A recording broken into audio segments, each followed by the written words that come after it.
Сәлеметсіңдер ме, студенттер? Бүгінгі сабақтың тақырыбы көшпенділердің материалдық мәдениеті.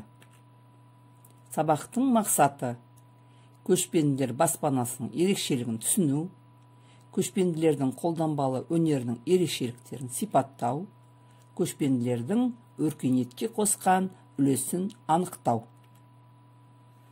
Бағалау критерийлері: көшпенділер баспанасының ерекшеліктерін түсінеді, көшпенділердің өркениетке қосқан үлесін анықтайды, бейнетаспадан өз ойларын тұжырымдап, құнды мәлімет жинайды.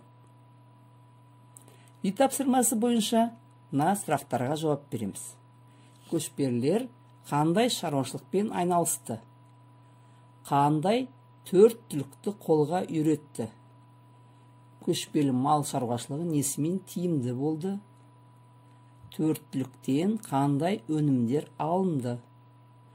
Жылдың мезгілдеріне байланысты көшу түрлерін атаңыздар. Бүгінгі жаңа сабақтың тақырыбы көшпенділердің материалдық мәдениеті. Қазір сіздерге бейне таспа ұсынылады. Сіздер мына сұрақтарға ойланып отырыңыздар. Киіз үй туралы не білесіз? Киіз үй неден жасалады? Киіз үйдің бөліктерін атаңыз. Сіздердің назарларыңызға бейне таспа ұсынылады.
Жаңа тақырып бойынша балалар, бірінші топ сәйкестендіру әдісі бойынша жұмыс жасаймыз.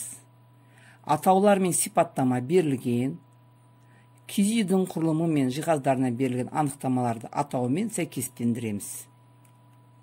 Екінші топ мақал мәтелдерді мағынасына қарай толықтырып жалғастырамыз. Үй тапсырмасы: көшпенділердің негізгі баспана түрі, киіз үйдің құрылымын, түрлерін, бөліктерін талдау, қазақтар өмірі мен тұрмысына қажетті құрал жабдықтар мен қолөнер бұйымдарын жазып келу.